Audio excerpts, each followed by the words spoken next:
우리는 이제 마가복음 말씀 이제 8장으로 들어가서 오늘은 칠병이어, 소위 오병이어와 이제 비슷한 칠병이어 사건을 함께 우리가 살펴보게 됩니다. 지난주 우리가 7장 말씀에서 우리는 수로보니게 여인에 대해서 우리가 잠깐 살펴본 바가 있습니다. 그때 제가 지난주 설교에서 이 마가복음이 6장, 7장, 8장에 걸쳐서 계속해서 나오는 한 가지 단어, 한 가지 주제가 있다고 말씀드렸어요. 그게 뭐였을까요? 제일 중요한 거, 떡, 먹는 거, 빵에 대한 이야기입니다. 그래서 6장에는 오병이어 사건이 기록되어 있고, 그 다음에 오늘 읽은 본문 8장에는 칠병이어 사건이 기록되어 있는데, 그 사이에 또 칠병이어 사건 뒤에도 전부 다 사실은 떡과 관련된 이야기, 사건들이 계속 연결되는 거 우리가 볼 수가 있는 거예요. 그 중에 하나가 지난주에 봤던 것처럼 이 수로보니게 여인에 대한 것이었습니다. 그런데 그 수로보니게 여인을 만나셨던 장소가 여러분 어디였냐면 두로 지방으로 되어 있었거든요. 그러니까 그 수로보니게 여인을 만나셨던 두로 지방부터는 유대인들의 동네와는 전혀 다르지만 어떻게 보면 주님은 이방인들과 유대인들을 대비시키고 있는 것처럼 보여요. 제가 이렇게 한번 오늘은 표를 또 한번 만들어 봤어요. 지금 7장, 8장에 걸친 사건들을 한번 앞뒤 내용과 연관지어서 살펴보면 수로보니게 여인은 유대인들의 입장에서 개처럼 취급하는 부정한 사람이잖아요. 그러나 그 여인은 자기의 어려운 문제를 통해서 주님 앞에 뭘 구합니까? 개들도 주인의 상에서 떨어지는 부스러기는 먹지 않습니까? 저에게 그런 은혜라도 주십시오 라고, 정말 어떻게 보면 제대로 된 음식도 아니죠, 제대로 된 떡도 아니죠. 그러나 그 부스러기로 떨어지는 것이라도 달라고 예수님 앞에 엎드렸습니다. 그러나 정작 그에 비해서 여러분, 유대인들은 어땠을까요? 유대인을 대표하는 서기관과 바리새인들은 어떻겠습니까? 예수님과 그 제자들이 자신들의 전통을 따라 손을 씻지 않는, 손 안 씻고 떡을 먹는 것 보고 어떻게 여깁니까? 너무 부정해. 너희들 어떻게 유대인이라고 할 수 있느냐. 그렇게 멸시했습니다. 결국 그들은 진짜 떡으로 오신 예수님을 영접하지 않은 거죠. 이방 여인은 멸시의 대상이 되었음에도 그 생명의 떡으로 오신 예수님을 정말 간절히 사모하고 영접하는 믿음을 가졌다면 본 백성 유대인들은 어떻게 했다는 겁니까? 그 예수님을 도리어 배척하고 자신들의 율법의 기준에 따라서 예수님을 멀리했던 겁니다. 그게 딱 대비가 되잖아요. 우리는 건너뛰었지만 수로보니게 여인을 만난 사건 뒤에 여러분 무슨 내용이 나올까요? 여러분 7장 31절에 보면 예수님이 어디로 가셨다고 되어 있습니까? 여러분 성경 한번 보세요. 7장 31절. 성경책을 보셔야 돼요. 바로 앞장인 7장 31절 읽어볼까요? 예수께서 다시 두로 지방에서 나와 시돈을 지나고 데가볼리 지방을 통과하여 갈릴리 호수에 이르심에 누구를 만났어요 여기서? 귀먹고 말 더듬는 자를 예수님께 데리고 와서 그 귀먹고 말 더듬는 자, 즉 듣지 못해서 말 못하는 이 장애인을 예수님이 고쳐주신 장면이에요. 이 사람 또한 유대인일까요? 이방인일까요? 이방인이에요. 이 지역이 지금 데가볼리 지역이라고 돼 있잖아요. 그래서 이방인의 동네입니다. 이방인 동네에 이렇게 중한 장애를 입은 사람을 예수님은 그의 혀를 만져주시고 귀에 손가락을 넣어주셔서 그를 고쳐주셨어요. 여러분 이건 결국 무엇과 대비되는 겁니까? 정작 자기들은 율법을 알고 하나님을 보고 그 말씀을 듣는다라고 하면서도 영적으로는 소경되어 있고 영적으로 눈과 귀가 어두워져 있는 그런 유대인들의 모습을 주님은 대비시키고 있는 겁니다. 이제 오늘 본문도 마찬가지예요. 오늘 본문의 칠병이어 사건도 우리가 방금 살펴본 것처럼 제가 좀 이따 지도를 띄워드리겠지만 데가볼리 지방의 이방인들에 대해서 주님은 이 칠병이어 사건이라고 하는 엄청난 기적을 베푸신 거예요. 그것은 비슷한 사건이지만 뭐하고 대비가 되는 걸까요? 6장에 나왔던 오병이어 사건과 대비가 되는 거죠. 그래서 오병이어 사건은 누구를 대상으로? 유대인들을 대상으로 주님이 기적을 베푸신 거라면 오늘 본문의 8장에 나온 칠병이어 사건은 이방인들을 대상으로 지금 이런 비슷한 기적을 행하신 거예요. 그래서 비슷한 사건이고 비슷한 내용이지만 주님이 뭔가 우리에게 의도하신 바가 있어요. 우리에게 뭔가를 가르쳐 주시고자 이 말씀을 주셨다는 것입니다. 여러분, 권사님 아까 기도하셨지만 우리는 날마다 하나님의 말씀이 우리에게 뭘 가르쳐 주시려고 하는지, 우리에게 뭘 명령하시는지를 나에게 주시는 음성으로, 나에게 주시는 말씀으로 들을 수 있기를 원합니다. 그런 우리 성도들이 되셔야 된다는 거예요. 자, 이 오병이어 사건과 칠병이어 사건은 약간은 좀 굉장히 유사한 것입니다. 그죠? 오병이어 사건은 마태마가 누가 요한 사복음서에 다 기록이 되어 있는 반면에 칠병이어 사건은 마태복음과 마가복음에만 기록이 되어 있어요. 그래서 어떤 학자들은, 어떤 사람들은 이렇게 말하기도 합니다. 이 칠병이어 사건은 오병이어 사건을 적다가 그냥 중복해서 적은 것 같다. 비슷한 사건을 그냥 모르고 두 번 적은 것 같다. 이렇게 말하기도 합니다. 왜냐하면 굉장히 유사한 측면이 있기 때문이에요. 그죠? 예수님이 아주 작은 음식을 몇 개 안 되는 떡과 물고기로 수천 명의 사람들을 먹이셨고 또 어떻게 됩니까? 그 음식들이 엄청나게 많은 양이 남았다는 거죠. 근데 여러분, 유사해 보이지만 디테일로 들어가 보면, 세부적으로 보면 많은 차이점이 있는 걸 볼 수가 있어요. 일단 여러분, 장소가 다릅니다. 장소, 오병이어 사건과 칠병이어 사건의 장소가 달라요. 예, 지도를 이렇게 대충 한번 그려보면 여러분이 보시기에 이게 지금 갈릴리 호수, 갈릴리 바다인데 그 갈릴리 호수의 오른쪽, 여러분이 보시기에 오른쪽에 있는 동네들이 주로 유대인들의 동네라고 보시면 돼요.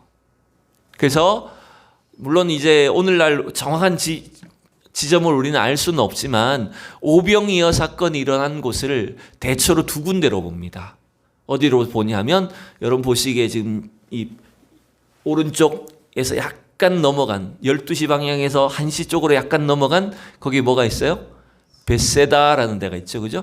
벳세다에서 아마 오병이어 사건을 행하신 것 같다라고 추정을 하기도 하고, 또 어떤 사람들은 지금 실제로 이스라엘 가보면 오병이어 기념교회가 어디 있냐면 저 가버나움과 게네사렛 사이에 위치해 있어요. 거기에 오병이어 기념교회 이렇게 예배당이 서 있어요. 해변가에.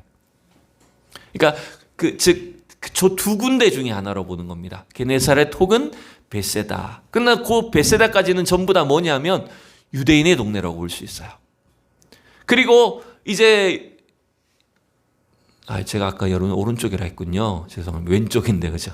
착하게 했고, 왼쪽 동네가 유대인의 동네라면 이 벳세다 아래쪽으로 해서 오른쪽에 있는 동네들, 여러분 거라사 보이세요? 그죠? 거라사 광인을 고치셨던 저 지점부터 저 오른쪽에 있는 동네들이 대부분 다 뭐냐면 이방인들의 동네예요. 그래서 그 이방인의 동네의 도시들 10개 도시를 묶어서 뭐라고 부르냐면 데가볼리라고 부르는 거예요. 아까 우리가 7장 31절에서 데가볼리 지방으로 가셨다고 돼 있잖아요. 그 데가볼리란 말이 한 도시를 말하는 게 아니라 10개의 성읍이란 뜻이에요. 그래서 저 갈릴리 호수 오른쪽에 이방인의 동네 주로 10개를 묶어서 데가볼리라고 이렇게 부른 게 된 겁니다. 그래서 지금 예수님이 칠병이어의 기적을 행하신 것은 어느 지역이라고요? 어느 지역이라고요? 그렇죠. 데가볼리라는 거예요. 그래서 거기는 이방인들의 동네였다는 우리가 알 수 있는 거죠.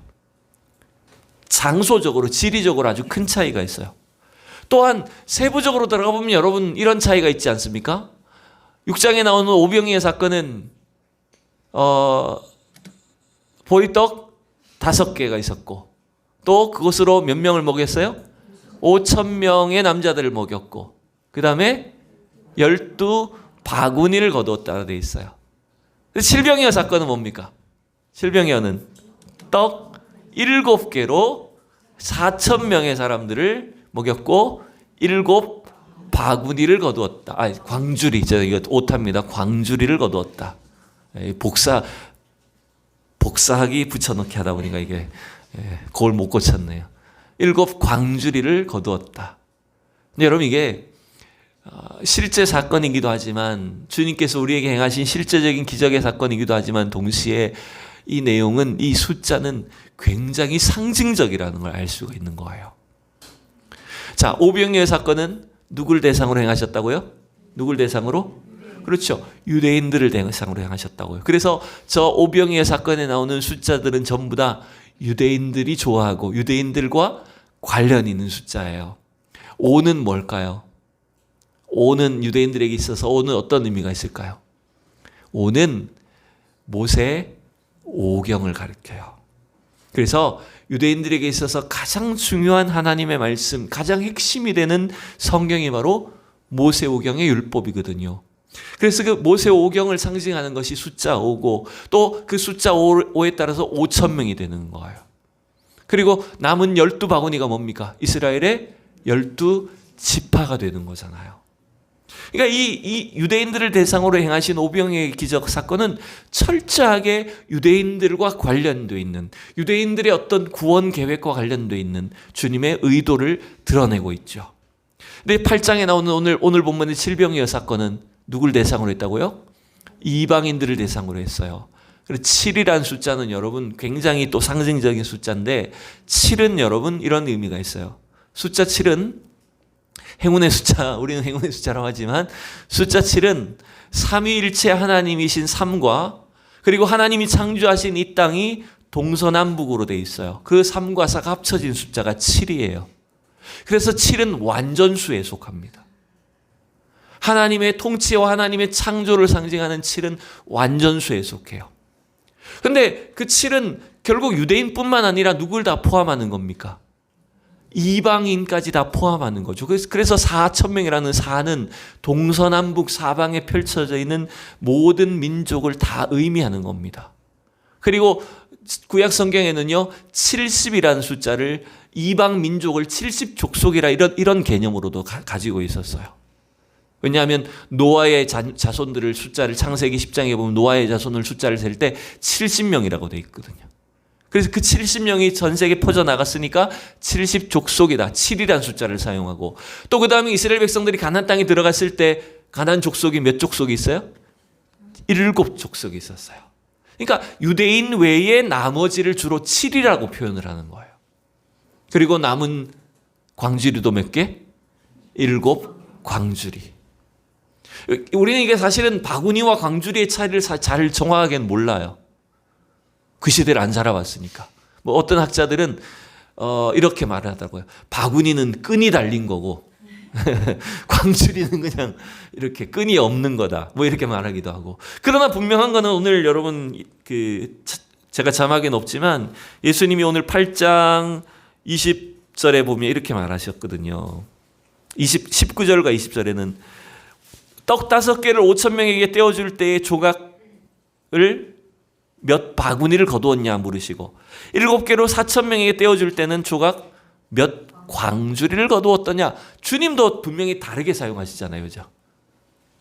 오병이어 사건에서는 바구니로 말씀하시고 칠병이어 사건에는 광주리로 사용하시니까 이게 아마 그 어떤 대상에 따라서 유대인과 이방인이냐에 따라서 사용하는 어떤 단위가 혹은 도구들이 달랐던 것이 아닌가 생각이 들어요.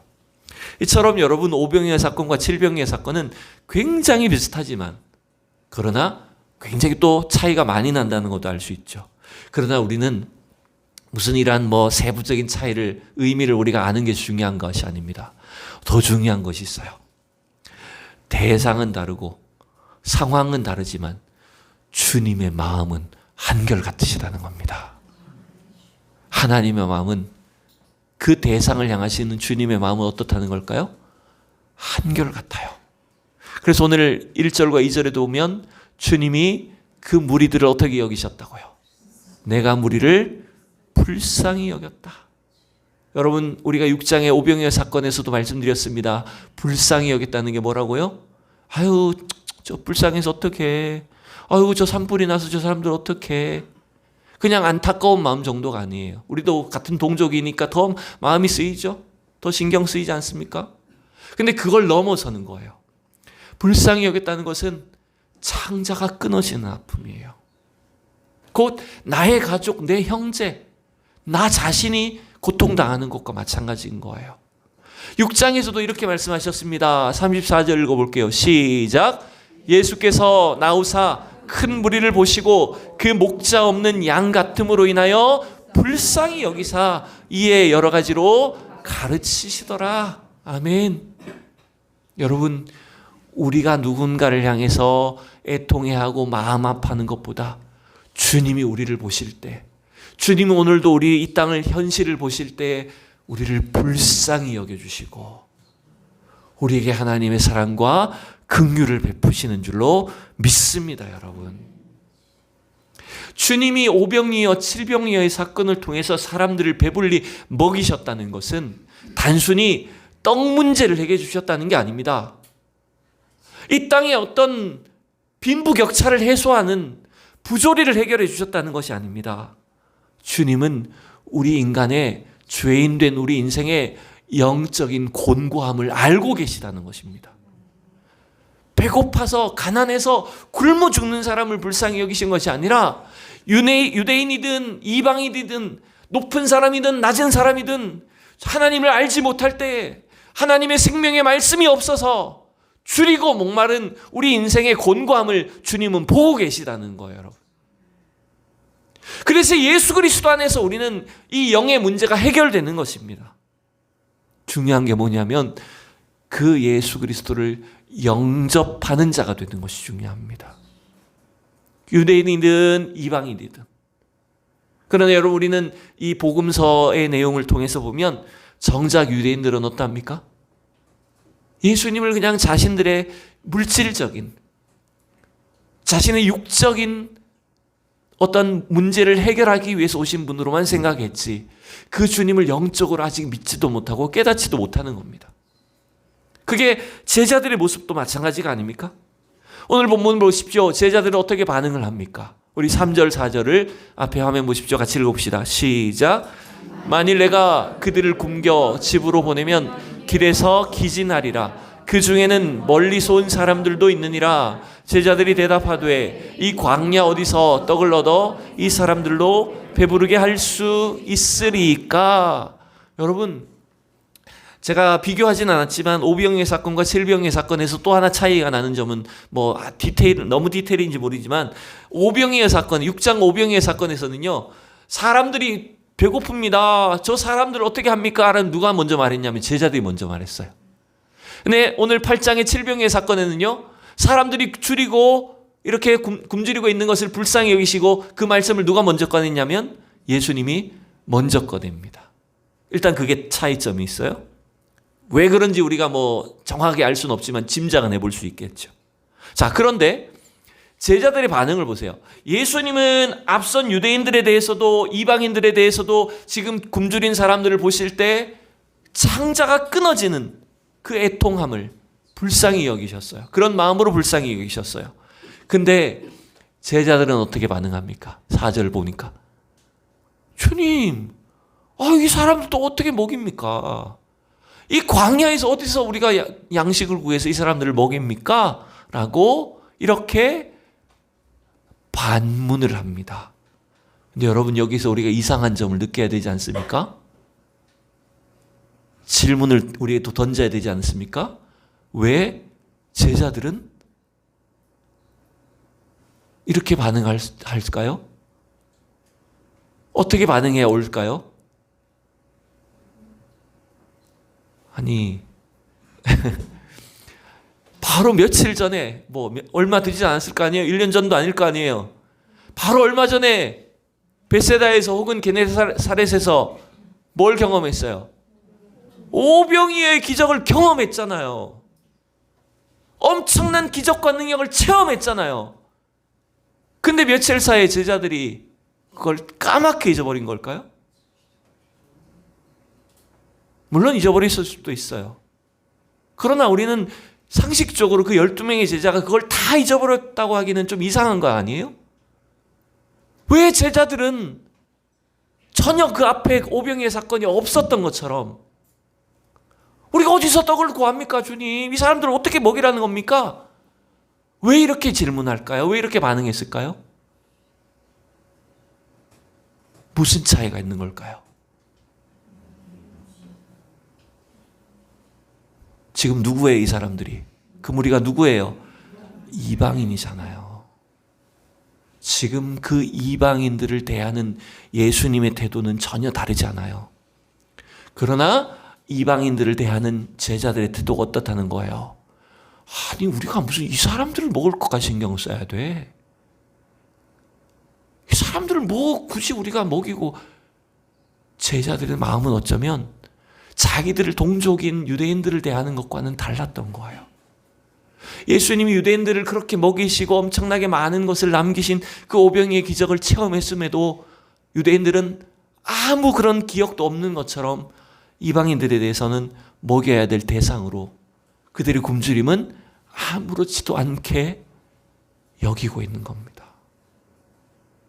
여러분, 이게 지금 제자들이 전혀 예수님의 이 땅에 오신 이유를, 예수님이 뭘 하고 계신지를 제대로 알지 못하고 있다는 겁니다. 뭐 비슷한 예가 될지는 모르겠습니다. 어쩌면 우리는 이렇지 않을까요?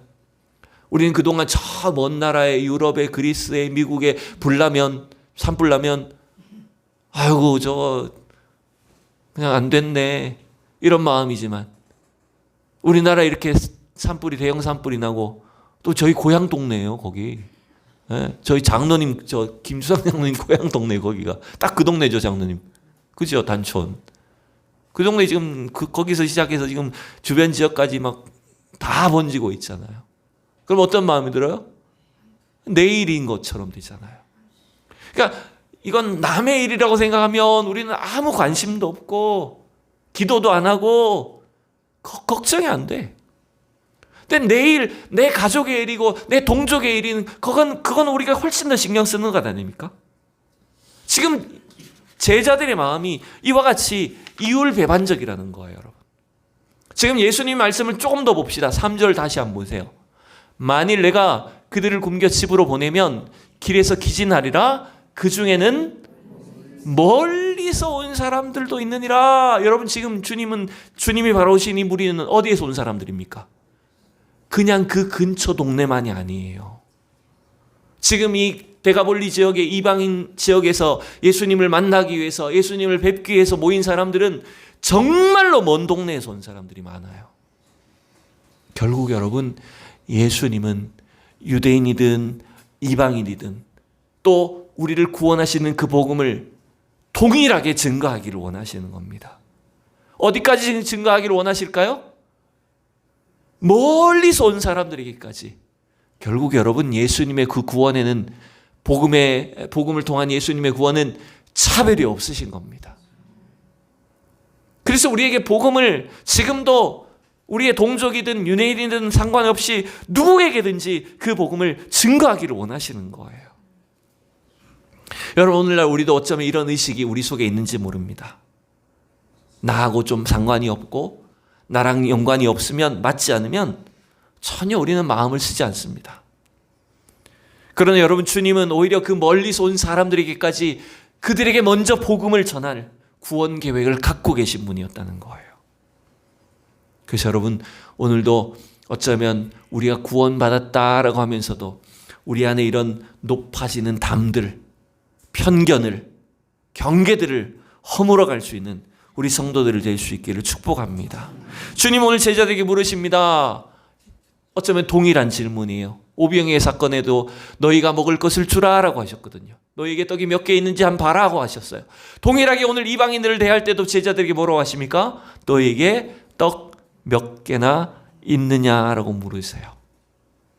몇 개가 있었어요, 여러분? 네. 떡 7개 있습니다. 근데 이 떡은 누구의 떡이었어요? 자기들 먹던 떡 같아요. 제자들이 자기들 저녁 먹으려고, 자기들 식사하려고 그동안 싸서 다녔던 건데 그나마 이제 7개 남은 것 같아요. 예수님 12제자고 예수님 13개가 있어야 되는데 이제 누구는 이제 가위바위보해서 져야 되겠죠, 그죠? 절반만 먹든지 해야 되겠죠. 그러니까 우리 먹을 거 7개밖에 없는데요. 이렇게 됐는데 예수님이 어떻게 하십니까? 그것을 달라고 하셔서 똑같이 오병이의 사건처럼 똑같이 그것을 축사하시고 제자들에게 나눠주게 하십니다. 또 물고기도 2마리가 있는 걸 찾아서 그것을 사람들에게 나눠줘서 먹게 하시는 걸 볼 수 있습니다.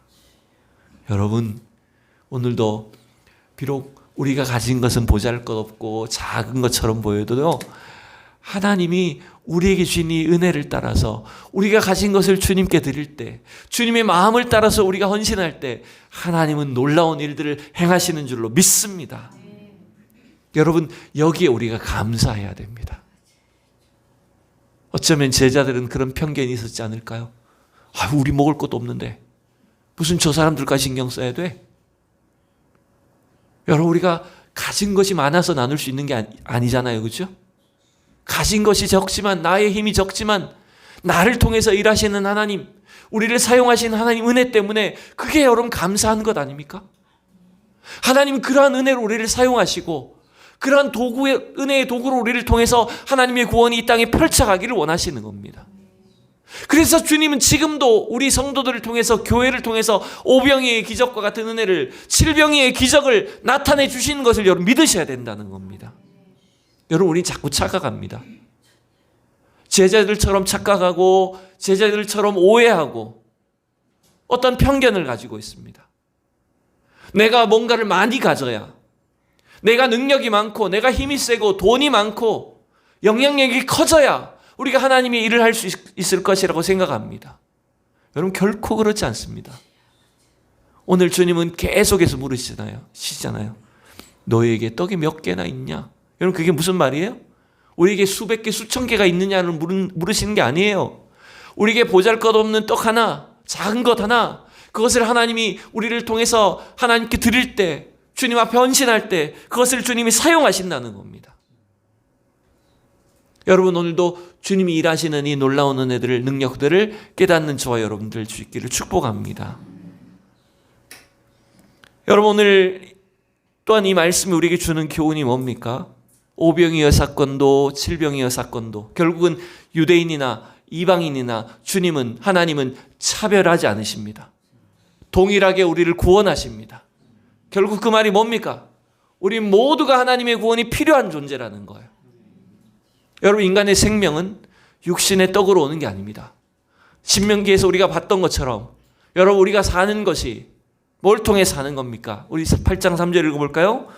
너를 낮추시며 너를 줄이게 하시며 또 너도 알지 못하며 내 조상들도 알지 못하던 만나를 내게 먹이신 것은 사람이 떡으로만 사는 것이 아니요 여호와의 입에서 나오는 모든 말씀으로 사는 줄을 내가 알게 하려 하심이니라. 여러분, 우리를 하나님 때때로 낮추십니다. 때때로 줄이고 목마르게 하십니다. 왜 세상에서 우리가 이런 고통을 겪게 하시고 왜 이런 대우와 차별을 경험하게 하시고 내가 이런 고난 속에 처해야 될지 알지 못하는 어려움이 있을 수 있습니다. 그러나 그때 하나님 우리에게 뭘 깨닫게 하실까요? 세상 욕심을 따라 세상의 떡과 세상의 어떤 물질을 따라 사는 것이 아니라 하나님의 말씀이 없으면 우리가 죽는구나를 깨닫게 하시는 거예요. 하나님의 말씀만이 우리 영혼을, 우리의 심령을 살린다는 걸 여러분 깨닫게 하시는 거예요. 그래서 여러분, 때때로 우리를 낮추시는 것이 하나님의 은혜입니다. 여러분,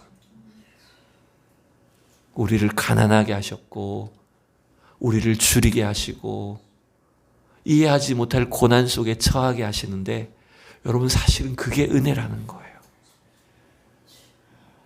그 과정을 통해서 하나님 우리를 사용하신다는 거예요. 여러분, 오늘도 이 어지러운 현실 속에, 혼란한 이 대한민국의 상황 속에 여러분, 주님 우리에게 물으십니다. 너희에게 떡 몇 개나 있느냐 물으세요. 그게 뭘까요? 여러분이 가진 어떤 소유 재산을 달라는 게 아닙니다. 여러분이 얼마만큼 생명의 떡이신 예수 그리스도를, 그 구원의 복음을 확신하는지를 묻고 계시는 거예요. 주님, 나는 부족하지만, 나는 여전히 가난하지만 나를 살리신, 내 안에 거하시는 참 생명이신 그 주님을 나는 의지합니다. 나는 그 주님을 인하여 이 땅을 살아갑니다. 이것이 나의 생명의 떡입니다. 주님께 여러분 믿음을 고백하고 인정할 때 여러분 주님이 우리를 통해서 이 엄청난 일들을, 구원의 일들을, 영혼 구원의 일들을 이루어 주실 줄로 믿습니다. 여러분 근데 우리의 문제가 뭔지 압니까? 오늘 제자들의 문제처럼 이후에도 마찬가지예요. 제자들이 하는 주님 계속 책망합니다. 너희가 여전히 깨달음이 없느냐? 그게 무슨 말일까요? 주님은 계속해서 생명의 떡을 먹여주시고 보여주시고 체험하게 하셨는데 계속 제자들의 시선 어디에 가 있는 걸까요? 자꾸 세상의 떡에 가 있는 겁니다. 당장 먹을 게 없는데? 당장 이게 필요한데? 저게 좋아 보이는데? 지금 주님 믿고 따라가는 것보다 이게 더 중요할 것 같은데? 끊임없이 여러분 우리에게 이 세상의 것을 의지하게 하고 하나님 주신 것보다, 주님 주신 것보다 세상의 떡을 더 추구할 수 있도록 만드는 거예요.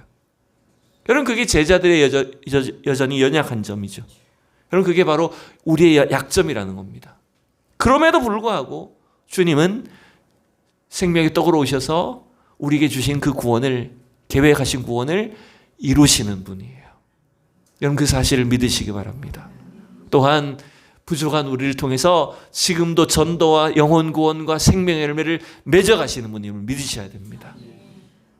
참 놀랍고 감사한 같아요. 제가 보니까 우리 성도님들이 막 그렇게 잘난 사람, 똑똑한 사람, 대단한 사람들이 있는 게 아니잖아요.